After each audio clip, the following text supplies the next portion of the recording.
everybody, my name is Janeen Alexis and welcome back to today's episode of The Real Deal Show. Today we've got an incredible lineup of women who truly represent the beauty, chaos and inspiration of modern motherhood. First up, we've got Andrea, a self-confessed geriatric mum. We're going to look into the word geriatric shortly, don't you worry. She's from London. She welcomed her son at age 45 and motherhood reignited something really powerful in her. A reminder that time is precious and dreams don't come with expiry dates. Alongside her full-time job as a legal PA, she's also a fitness instructor, the creative force behind high-energy wellness events, and is proudly launching a UK retreat in 2026. She's all about chasing dreams, staying true to herself, and living a non-mum life when she can to the fullest. Next up, we have got Lizzie. Lizzie is a self-confessed Essex-based mum to a baby boy currently soaking up maternity leave from her corporate career. She's navigating new motherhood with style, finding baby-friendly spots that are actually beautiful, modern, and a little bit luxurious, all while gearing up to return to work and balancing it like a boss. And finally, we have Naima, a professional engineer, travel and carnival enthusiast, mum to a spirited almost 3-year-old who still sneaks into her bed every night. After taking time out to focus on motherhood and a little bit of self-employment, she's now stepping back into the workforce while finding ways to stay active, go on family adventures and reconnect with herself beyond the mum title. So the reason I've brought these mums together is because these women remind us that motherhood doesn't have to mean pressing pause. It means rewriting what fulfillment looks like on your own terms. So get comfy, grab a bevy, and let's have a chat. Welcome. So hey everyone. Howdy. Hi. Are we comfy? Yeah. Are we ready to go? Yeah. Good. I remember when I was asking you all to like give me a little bit of info for your bios, it was like, oh, I'm not really sure what to put, etc., etc. How did it feel hearing it? Cringe. Yeah. I'm glad you read it out and I didn't read it out. Okay, next time I'll have to make sure to ask No. you to read it. You got to own it. You got to own this stuff. All right, cool. So we have got Andrea. Andrea, how you doing? I'm fine. I'm relaxed. It's Good. Time out. Good. It's a day out for me. Day out. We're always talking about how you can find spaces to do non-mum things we were talking about. So Yeah. hopefully this little time together will be a bit of that. Yeah. Fantastic. Lizzie, how you doing? I'm okay. I got one eye on baby, one eye here. Yes. But I'm trying to stay here. Trying to stay right now. focused. Yeah. Fantastic. That is fine. And we talk a lot about that in terms of like how to balance that. So we've Yeah. got little boy in the background. So if we hear any gurgling or any noises, that's some fantastic ambient sound for us. So perfectly fine. And Naima, how you doing? I'm doing well, thank you. Good, thank you. I also feel like you're kind of one step in, one step out of that corporate life as well you're talking about. Yeah, I'm kind of getting back into things now, figuring it out. Okay. Figuring it out. All right. So I've got a little game for us all to play at first, right? So it's called This or That. I'll put my hand up. I asked ChatGPT for a little bit of help. I know, Andrea, love a ChatGPT, right? So I know. And it called it the British Mum Edition, which I found very interesting. Yeah. I think they only called it British Mum Edition because I said it was giving things like diapers Okay. and stuff like that. And then I was like, You're like, we live in the please. UK, please. And then it changed it around a little bit. Right. Anyway, so I'm going to say two things, either or, and then I'm just going to ask you what is your preference. Now, it might be both, but as much as you can, see if you can like decide between the two. Yeah? Okay, cool. So the first one, in terms of outings, everyday adventures, play group with lots of other children or park day with you and the bub. Playgroup. Oh, wow. Damn. She was straight in there, play No, group, no. okay? Day for me. Park day for you, Yeah. okay? For me. Park day for you. Why play group? I like to see him interact with other children. Okay. And yeah, I like to see how he will be when he's at nursery. Because I'm not there at nursery. Okay. So I like to see how he interacts with the children when he's at nursery Okay. without me. Nice. That's a good Park reason. day, go That's ahead. a good reason. That's a lovely reason, yeah. But Park no, day, tell me. I do like that as well, Mhm. but I don't want to interact. very honestly, I Truth. am in. Sometimes I'm in the moment, sometimes I'm not, Mhm. and I just, I'd avoid it if I could. Yeah. Okay. For you? I'm a bit of both. Mm-hmm. I have been doing playgroups, but I'd probably say part days. I'm a bit of a germaphobe. I'm trying to get over that. Okay, but okay. Yeah. But yeah, okay. So prefer to be just you, Bob, Yeah. in a nice park running around. Okay, fair. And fresh air is good. Yeah. And what? Fresh air is good. Fresh air is good. Very true. Very true. Baby photo shoot or natural phone snaps? Natural phone snaps. Natural phone snaps. Definitely. Yeah, agreed. Yeah. Did any of you do the whole baby? I mean, because I was looking back at some baby pictures of myself, you know, just from like, you know, ones? from 10 years ago. Anyway, no, some professional ones. And I'm just like, wow. Like back in the day, they really used to do the whole baby on the rug, baby, all of this business. Well, And it didn't- looks so they dated couldn't and just cute. whip out their phone, could Exactly. they? Yeah. So do you think that's something that we still need now that we can just whip out the phone? I actually don't think we do, because I did do a professional shoot. It Mm-hmm. was one of those where they see you at the station and they say, oh, we could do 6 for free, but they try and sell Okay. you the whole package. Yeah. I only took the 6. Of But- course. That's fun. But what they did in the studio, I replicated at home, and it kind of looked the same. You Yeah. can change it with filters and stuff. Yeah, yeah. But yeah, I don't think we need it anymore. Okay. And also, I guess it's from a economic status as well. Like, for example, if you don't have the money maybe to go and do Exactly, and I the big didn't, photo so, shoot, Yeah. then maybe actually doing something at home with your phone is possible. Yeah. Okay. Cool. Strict routine or go with the flow? A balance. Balance. A bit of both. So a bit of both. Yeah. I always thought I would be a strict routine person, but then I had a baby and realized that he runs the show. He so runs the show. Baby have boss. to kind of let go of that control a bit. Okay. All right. Yeah, go with the flow since day one. Just I it can't. is what it I is. haven't got the energy. I don't have the energy No. to try and make this Sleep when routine you want to work. sleep, battles. eat when you want to Yeah. eat. Do you know what? I love that. Sleep when you want to sleep. Can't Eat do when you it. want to eat. As long as you're fed, Yeah. we're good to go. You're All right, brilliant. fair. I think it depends. You can't. It becomes a joint decision Okay. between you and the child. Right, okay. Because you Negotiation. have where your starting point, and then if that's not working, you shift and you shift, and it's Yeah. like, okay, we seem to agree on this right now, so this is what we're doing. Okay. Because I'm very much like that, but then the sleep thing, Yeah. I had to put some structure because it was not working. It wasn't working. So No. this is the follow-up question then. Nap when baby naps or crack on with those chores? Crack on with the chores. I mean, for me. chill about chores. Yeah. I love that. No, that is fantastic. No. Go on, what I did was you say? taking a nap. Like, he had me up at 5 a.m. this morning. So I was counting down till we could nap again. Because, Right. nah. Okay. The chores can be done later. Do you think that also depends on your energy stores before baby? Yeah.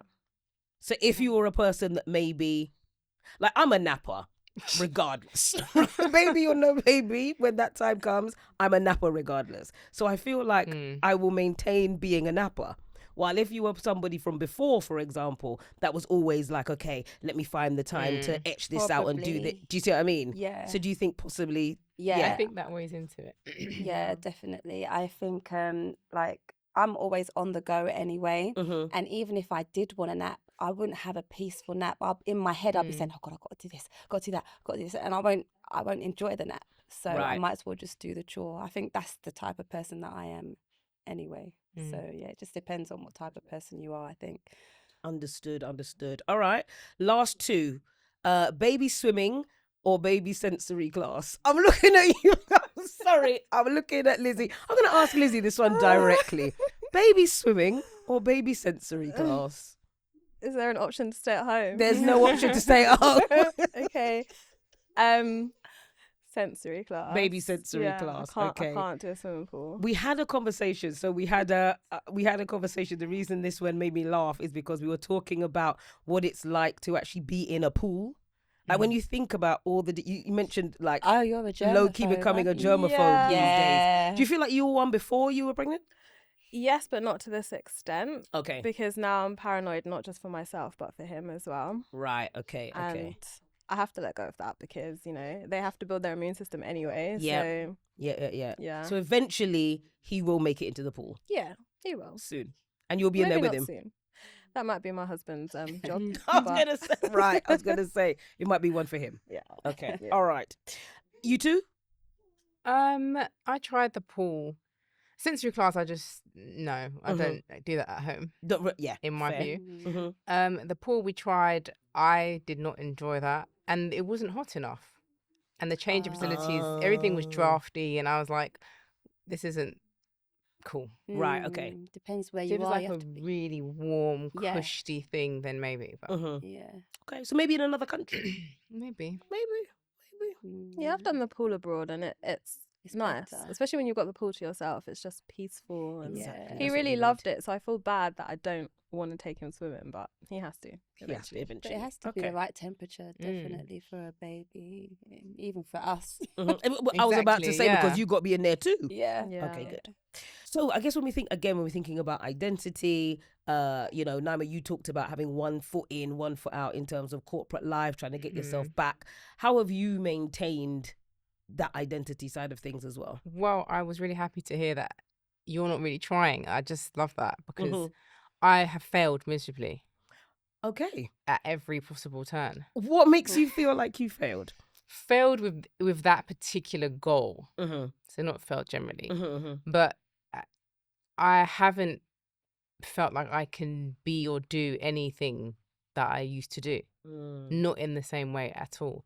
And I think maybe it's partly because I struggle to ask for help. That's the okay. thing, yeah.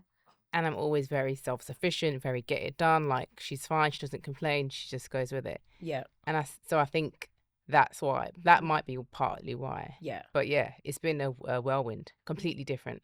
So you mentioned then, Naima, about kind of asking for help. Yeah, when we talk about building a village, having a community. Do you think that is something that if you don't focus on learning to get better at asking for it, that it's just something that will never really happen? Or do you think that people just come in, whether that be grandparents, whether that be friends, family, do people almost force the village on you? What do you find? I think early on you get a bit of the kind of forcing, but it's it is something you need to learn, but it's like a precedent that you've set for your entire life up to that point. The type of person that you are, and the way that you lean on your relationships or don't. And similar to, like, if you're the kind of person that naps before, then you're going to be a napper kind of thing. Yep. It's really hard to break that, even if you literally now say it in black and white. People they just don't associate you with that, so it's just not automatic for them. It's quite hard to explain. But Andrew, what are your thoughts? Yeah, I totally agree, because like with me running my events, everyone knew Andrea needs help.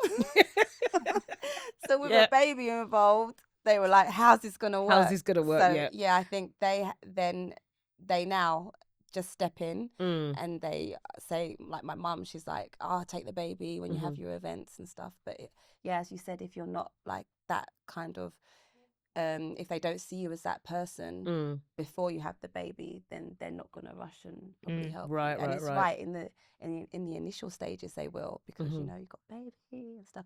But then once you've got into the flow of it, I mean, you've got a 3-year-old, so they're probably like, oh, you can handle it. You're okay, you're good. So was there a sense of like the help stopping? So like you mentioned just there of being like, oh, you got a newborn, oh baby, oh so cute, blah, blah, blah, blah, blah. And then did that kind of ever stop? Well, not stop, but was there a slow kind of petering out period almost of where you start to see less people or less calls or whatever? Yeah. And I think that's just the world, because also maternity leave comes to an end. All the normal expectations are now back on you, and it's just like, yeah. But for me, because we were planning, we were planning our weddings. Yeah. During my early just after giving birth, a couple of months.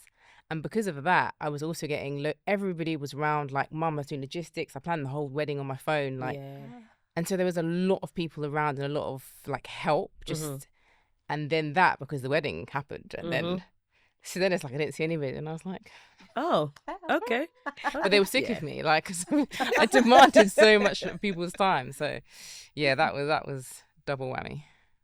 So talk to us a little bit, Andrea, about the events. So we had Fit Mamas, we had we have mini movers.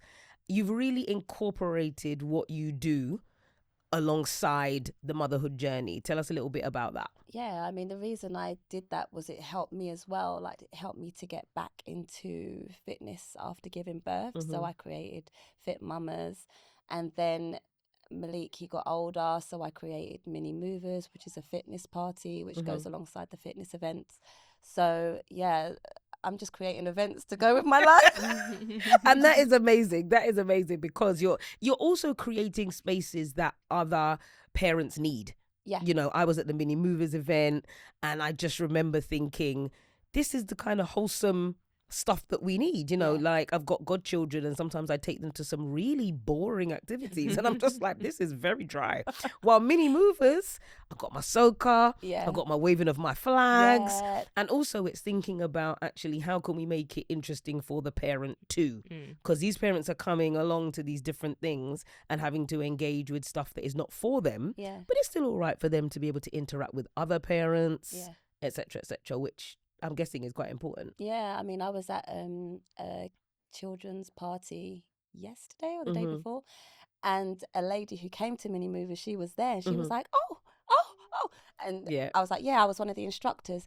And she said, she loved it. She loved the fact that the helpers, she mentioned the helpers, and she mentioned one particular helper who helped her son, because she's got two children. One was younger and she couldn't deal with both of them at Mini Movers. And one of the helpers just came, took her son, let him get involved in all the dancing and all the other stuff that you could do. And the flag waving, she said her other son liked that, and she was just really positive about it, and we were just talking about it. So yeah, it was obviously like a good event for them to come to. Sounds good. When's the next one? The next one is in April. April 2026. So people, put it in your calendars. What's the age range? The age range is, I would say 2 to 10. Okay. Yeah. All right. And it's not a come, drop off your child and go. It's you stay with your child. Definitely. It's not a creche, people. It's not a creche. You come, you're doing the interaction with your children, etc., etc. Dancing, fitness moves, all of that good stuff, games. How easy was it? And I know, Nabi, you talk about fitness stuff as well, to maintain fitness during pregnancy. Was it something that you thought about? Was it something that you were like, do you know what, I'm just going to sit down because I'm tired? Was it a balance of the two? No, what was it like for you? For me, it wasn't really a conscious plan, although my pregnancy wasn't planned. But yeah, I just kind of kept doing what I was doing.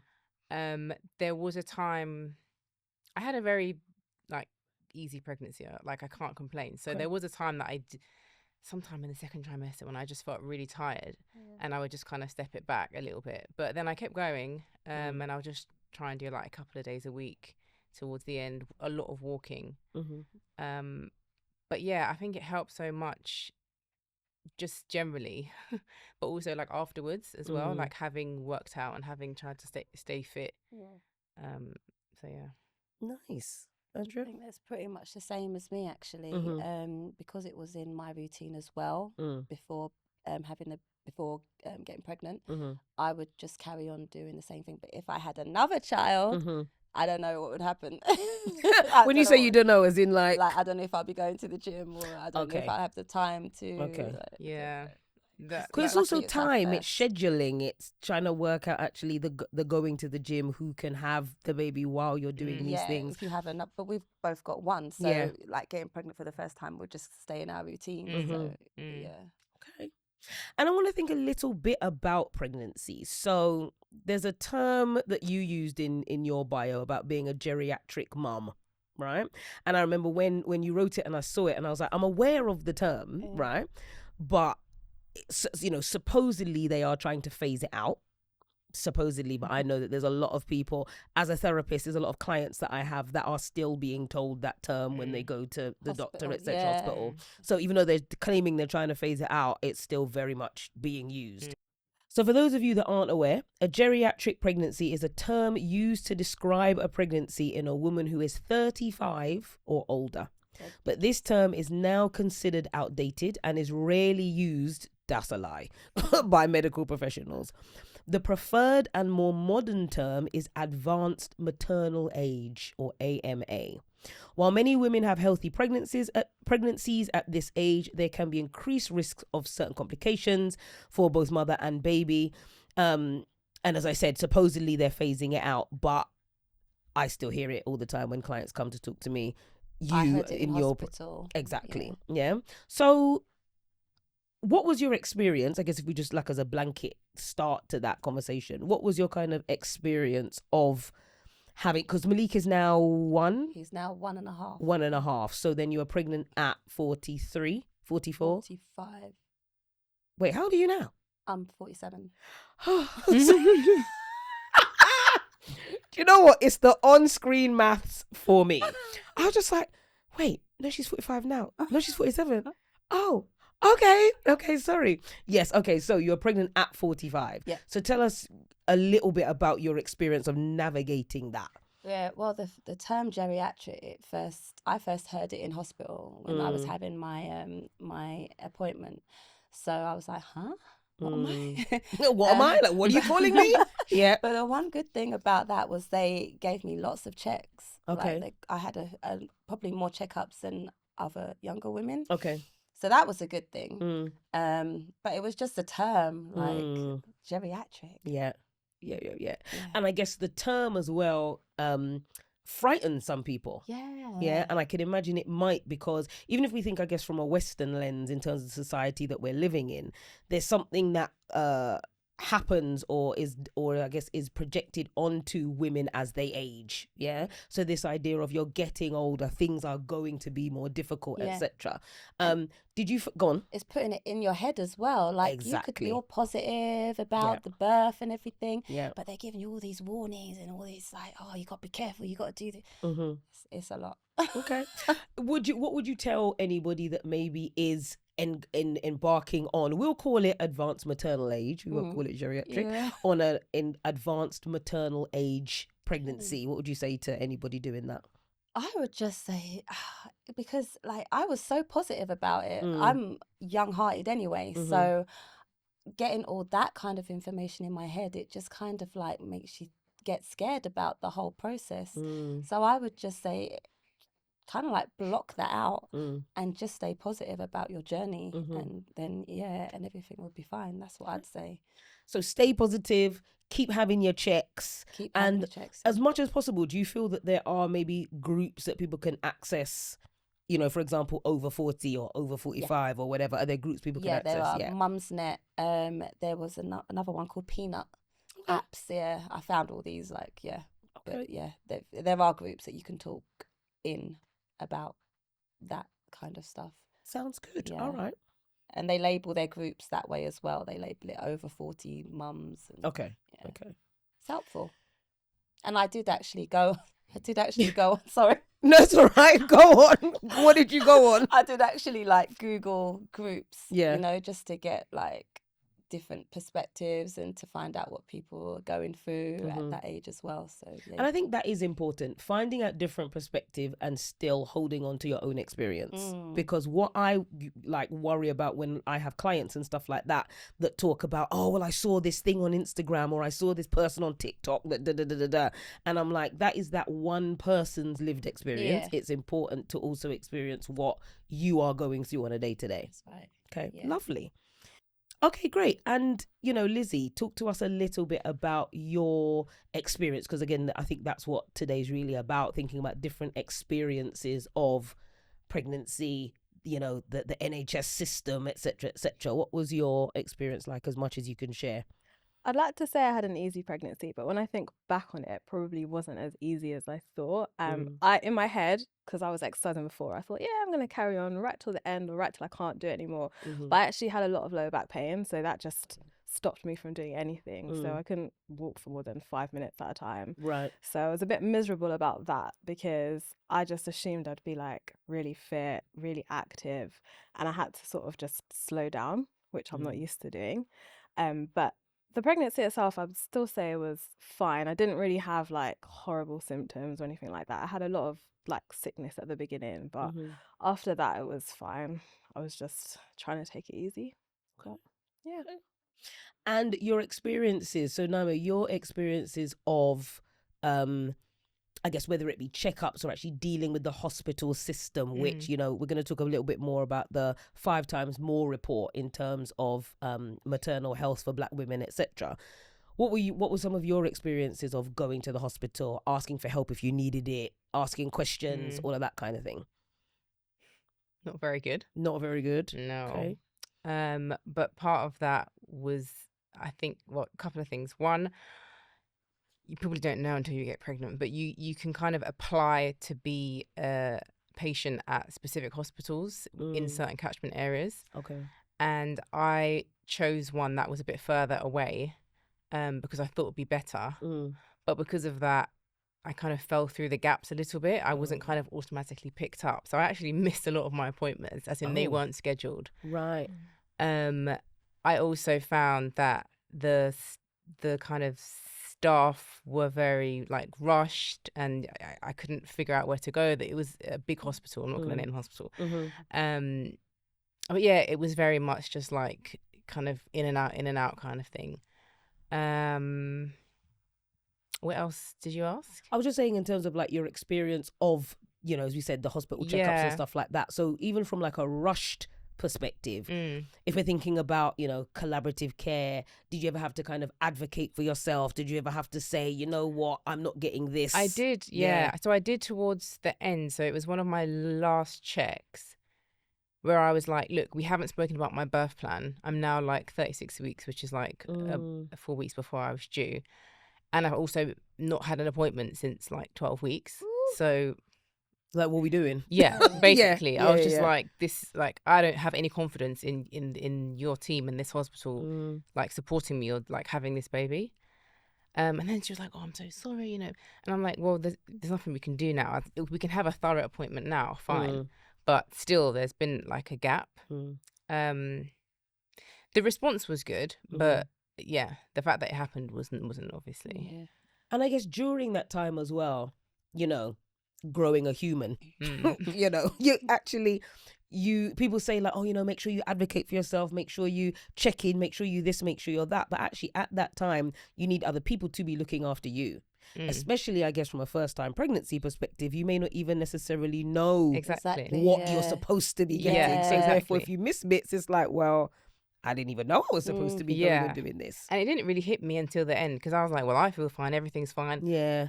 Like I said, I'm one of those people where it's just like, get on with it. And like, but yeah, it hit me and I was like, actually, no, I don't, this isn't cool. So yeah. Okay.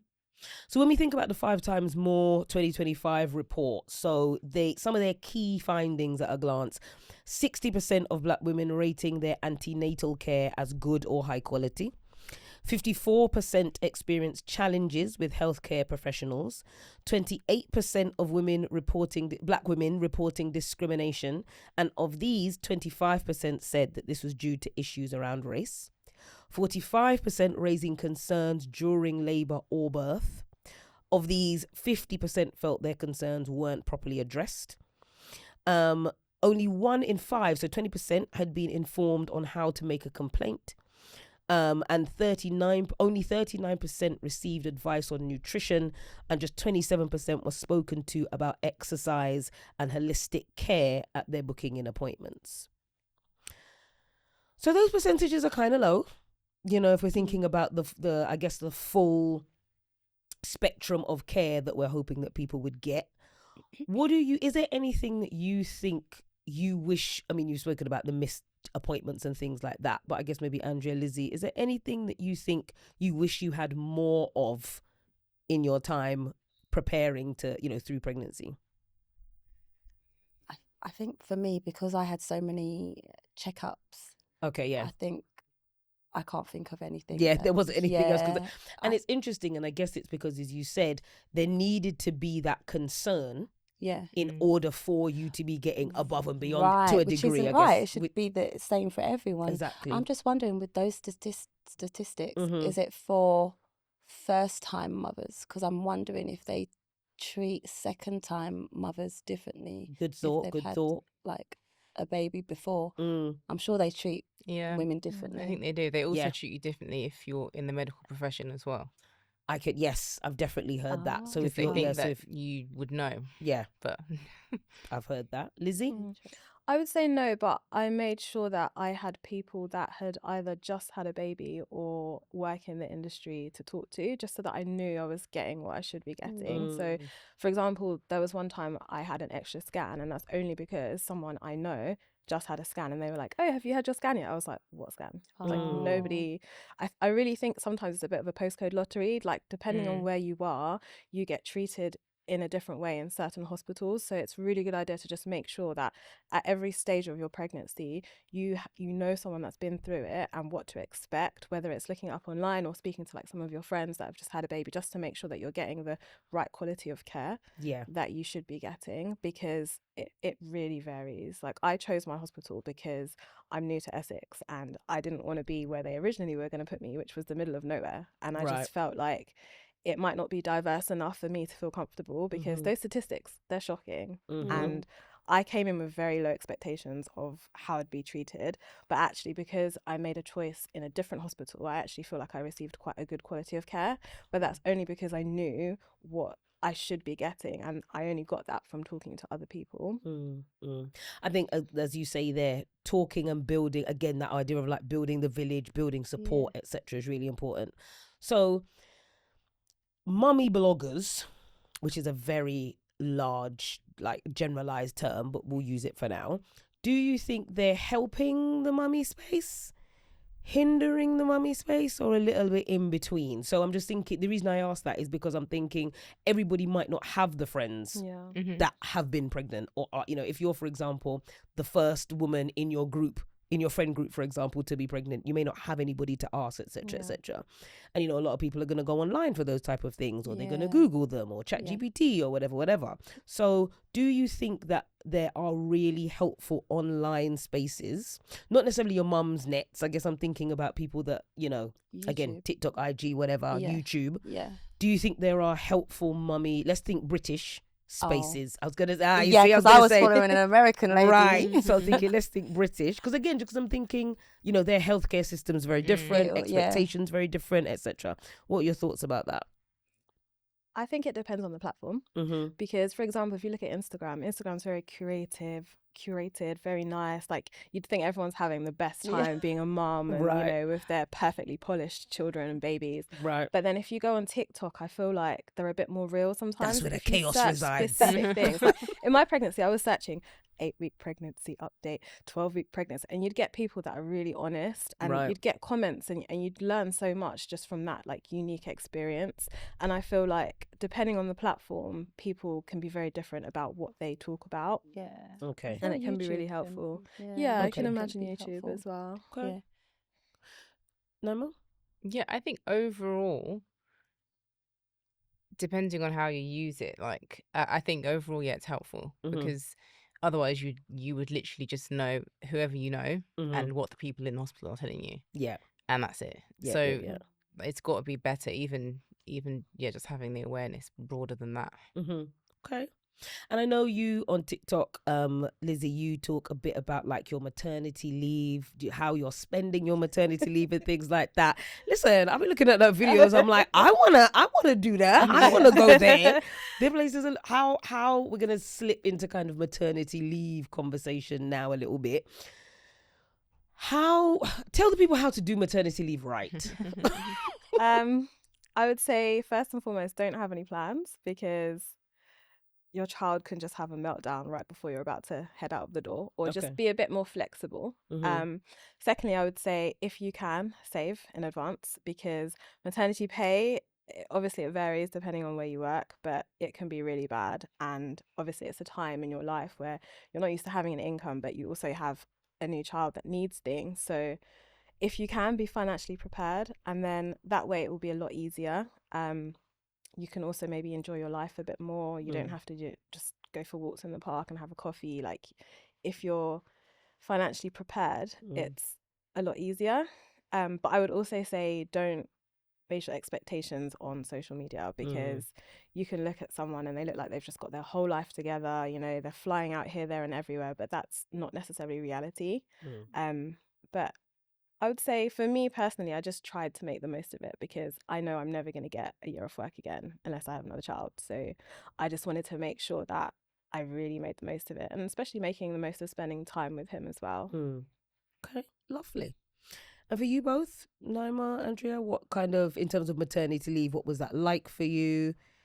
I think, Naima, you said you're going back soon, or you have already gone back. Yeah, I took a year off and then I kind of went back part-time for a bit. Said, nah, it's not really working. Left, did self-employment for about a year and a bit. Okay. And then June, I've just gone back into kind of full-time work. But yeah, my maternity leave went really quickly and I wish I did. I had all these grand plans, but I also had 2 weddings, like big weddings to plan. So that took up all of my time and my money. And yeah, so I didn't really achieve much else aside from that. But You got married. yeah, exactly. That's literally- So that again, you what? You got married. You got married. I was going to say you just achieved quite a bit. You got married. Fantastic. And Andrea, I know in terms of like work and stuff, like again, 1 foot in, 1 foot out, and Yeah. maternity leave. What was it like for you? I took 10 months off and then I was like, I need money. Yeah. Yeah. But I did go on holiday. I did go away for like 3 months of the maternity leave. So that was something. And I had my mum with me. So that was a great thing. Okay. Wonderful. And I think even what people talk about, the amount of time we're able to be with children, right? So for example, during that COVID time, you know, a lot of parents that talk about being pregnant during COVID and the difference between, you know, almost, you know, kind of being forced to be in the house because you couldn't go anywhere.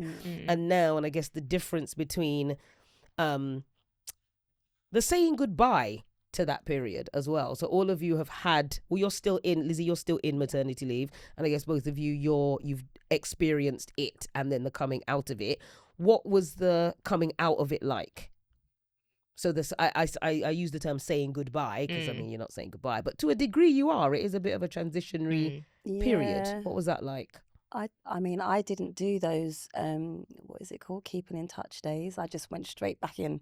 Right. Did you go back full time? 4 days a week. Okay. Which is pretty much Yeah. full time. Yeah. Yeah, so I just went straight back in. I think that's just how I am. Okay. Just got to deal with it. Just suck it up. My girl said, you know what? I'm back. Okay, cool. Now what about for you? So I started back part-time, but we had like just the week before got a nursery place for her. Okay. So it was quite a hard transition because she took a while to kind of settle. And then I was like, well, I'm meant to be at work. I'm meant to be in a meeting right now, but I can't leave because you're having a meltdown. So that was really hard. And then she was also breastfed still. So that was that first full day was like the first full day she went from drop off to pick off without being fed, breastfed. Breastfed, yeah. So all these other complications, and she was a Velcro baby, very sensitive, very obsessed with me, like she still is. So I found it really hard, and I think I felt like I was failing on both parts. Like one with work, turning up late, leaving early, like not really feeling like I'm adding value, and then one with her. So it was really difficult. So after a couple of months, I had an opportunity to kind of be self-employed, and I just took it because I was like, this really isn't working. Even the commute, I was losing like an hour and a half each way with nurse drop off and then getting into work. It was just like not working. And how you mentioned there in terms of like that guilt or that shift between, you know, like you said, not feeling like I add value or whatever. And I don't think that's talked about enough in terms of sometimes the guilt that can come from feeling like we're not doing everything that you should be doing, if that makes sense. There was a report that shows that less than a quarter of women go back to full time after having children. And of that 24%, 79% ended up leaving anway due to not being able to maintain a full time role alongside having a baby. The research tells the story that most mothers probably already know, which is working full time alongside having children is impossible for most. Yeah. So again, like a message maybe to any mothers that are kind of either in the middle of maternity leave right now, or they're getting ready to go back, or anything where maybe that guilt is kind of popping up, or the decision is kind of coming to the fore of what to do next. What would you say to them? I'm not there yet, so I'm listening to you guys for advice because Okay. I feel like I'm setting myself up for failure a bit because Mm. it's such a low statistic. So I'm like, is what I'm planning to do actually realistic? Like, It's a very personal thing. Like everything is like between you and the child. Like you just have to try. You know what you want, try it, and then see how it goes. Like, and some workplaces can be very accommodating. Or the team or your boss or whoever it is, like sometimes you end up in teams where there's lots of young parents of young kids, and that's a really nice place to be because they're very understanding and everyone's leaving early for nursery and then picking up bits in the evening or whatever. But it just depends, I think. And I think that is a major takeaway in terms of it being really personal to each person. Because I think what ends up happening, people think, oh, well, I'm, again, that mummy blogger space or whatever. Oh, well, I'm looking at this person on TikTok and they're doing this, so I should be able to do that. Or I'm looking at this person on YouTube and they're doing this, so I should. But actually, it's about checking in with yourself as to what the next best step is for you, your family. Are you in a 2-parent family? Are you a single parent? I think taking all of that into consideration before making the decision to do whatever's next is going to be important. Because on that, I was just going to say, some people don't have a choice. So you just work within your own kind of framework and your options and do what's best. Okay. And I kind of like feel like, even though I said like I had to suck it up and just get straight back into it, it's because I work evenings, so I work kind of like that mummy kind of shift anyway. And the people that I work with, they're all in their 60s, so they're all like mummies. They've all been there, like okay, so they all get it. They've all got children. Okay, so I guess it just depends on what kind of workplace that you're in. And and I guess that's a lot of the, when we talk about protected characteristics, we talk about the Equality Act 2010, etc., and we think about discrimination that's experienced in the workplace, is that unfortunately we are still in a space where it does depend on your workplace. It does depend on who your manager is, who the people are, who you're in and around, who you feel able, if all the mums are kind of all the parents are kind of leaving to go pick somebody up, etc., etc. If you're not in that kind of workplace, any advice to people that aren't in that kind of workplace, like if they're really struggling? It's so hard. It's so hard because there's just, sorry, I'm gonna talk again. Yeah. There's just so many that's variables. What we're here to do, love. It's all right. It's just because I'm the kind of person where it's like, it depends, and then I'll just go off on one, and you're like, well, yeah, actually that doesn't make sense. But there's just so many variables because, like, one big thing that kind of gives or removes options to you is if you're getting sleep. Like, if you are not getting sleep and you're actually sleep deprived, you can't function. You can't even make decisions. You're like, your brain is kind of fried. So there's just so many things about your own experience in your own life that then lays out, okay, these are now my options. Right. So like, and even dealing with stuff at work, like work politics, or or an issue with your own work or whatever, like stuff that wouldn't have mattered. Like, you can bat it off, you can react, you can adjust, whatever. It might just push you over the edge. Just that little thing. So it's like, it's really, really hard to give advice. It's just about checking in, I think. And so that being the main takeaway as well with that, then, in terms of checking in with yourself, not comparing yourself to what you see other people doing, and sleep being key seems to be something. So, and if you aren't getting that, it's going to be very difficult to make decisions or have any kind of sense making because you're sleep deprived. And also keeping your employer informed, if that's easy to do, like telling your manager what's going on. Because otherwise they'll just say, look, the standard has dropped, and they'll just blame you, and then that can just make you feel even worse.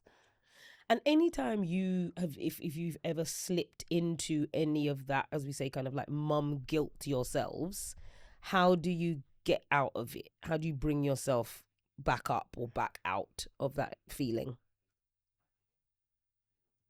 Or maybe you don't get it. No, I do sometimes get it, and I take a sick day. And this is why we have Andrea on the No, panel. but it My is a girl sick- said, you know what? Anytime It's I'm not for really my well-being. feeling No, it, but that is. It is. It's anytime mental I'm not health. feeling it, I It take a is. minute. It And you is. know what? We laugh, but it's true. It's true. Okay, I'm very glad you're honest about that. Thank you. Because if you need a minute, you need a minute. Yeah. Okay. Don't Lovely. kill yourself out. Like, if No. you need a day off, it's not just if you're sick, if you've got a cold, it's for your mental health. Mental health as well. Yeah. Okay. They're going to say the same thing. We just take time off. No. What do you do? If any of that kind of mum guilt kind of, how do you give yourself the mum grace? I've not actually had much time away from him yet. Okay. But I can tell that I probably will feel guilty because I work in the city, so he's going to be in nursery from 7 till 7 a lot of the time. Right, okay. And I already feel terrible about that. I've also had a lot of comments from people quite shocked about that, which I thought was quite normal. So Shocked about what? shocked that he's going to be in full-time nursery and he's going to be doing such long hours. I thought it was quite normal, but obviously the stat that you just read out goes to show that actually it's not. So it's something that I've been thinking about a lot. But at the same time, I have a network of people that are doing the same. I have a network at work. I've got my manager to talk to. He has 3 kids. So he's a bit more understanding, I feel, than people I've previously worked with. So I think it's important to talk to people and just be reminded that what you're doing is there's an end goal to it. And, you know, your child's going to be perfectly fine. And yeah, you just got to do what you have to do. Lovely. Yeah. No more anything? I've forgotten the question. That's okay. The question was about if there's ever any mum guilt that kind of creeps in. What do you do to look after it and look after yourself? I did used to when she was a bit younger because she's obsessed, like it's too but so it was really hard, like, just to separate. Now I actually get guilt for, like, not guilt, but I would tend to worry about whoever she's with more than her. Obviously I only leave her with people that I trust anyway. But I'm just like, oh, I hope, like, she's not doing too much, like, so they want to do it again, Right? So I'm just like, so that's where I'm at now. But before, I think I used to try and, like, see the value in what I'm doing, whether it's, like, failing at something else to be with her or the other way around, or, like, leaving her to do something else. Just try and focus on, like, why I'm doing this and what the value is, either for me or for her or for us or whatever. Okay. Well, I have decided that I'm going to ask you all to come back in about 5 years' time so that we can have a 5-year update on how things are going. You know, I'm sure that lives will have changed by that point, but it would be interesting to have you all back on. Thank you so much for coming on today's episode. Before we go, when we talk about people of the global majority, we're talking about basically anybody that comes from a non-white background.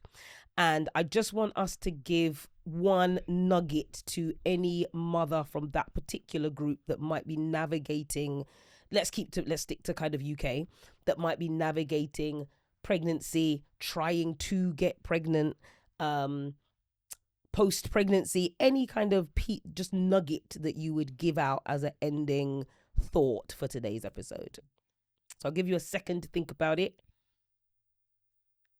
And hopefully you've thought about it. And we're going to start with Lizzie.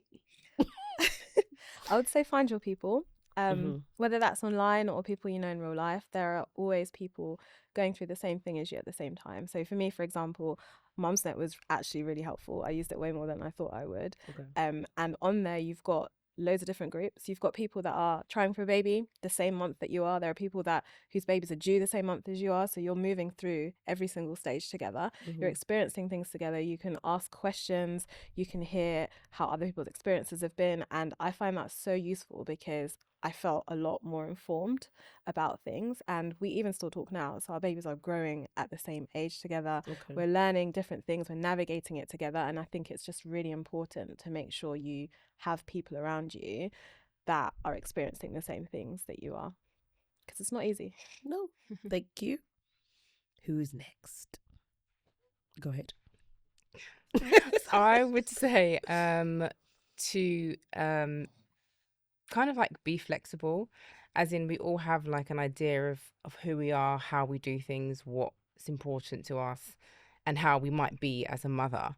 But just accept that things might change and like don't hold try not to like hold your whole identity around like these decisions that you made before you became a mother, because your whole perspective and everything can change, and then you don't want to be battling with that as well as everything else that it brings. So just to kind of give yourself an opportunity to change your mind and go with what feels right after the transition. Lovely, thank you. I think going off of that, I think the postnatal time that that comes about, I think you need to just go with the flow. That's what I did. You just to go with the flow and not be too strict on yourself, you know, as you said. I think that's the best advice I could give anyone. Lovely. All right, so we have got find your people, we have got be flexible and go with the flow. This is what the mummies at The Real Deal Show said. So thank you so much, everybody, for tuning in this afternoon. We're going to put where you can find mini movers so that you can book in for next year, 2026. And thanks. Make sure you follow us. Follow me at RastaBarbie84. Also, you can follow at Real Deal Pod on Instagram and on TikTok. And we look forward to seeing you next week.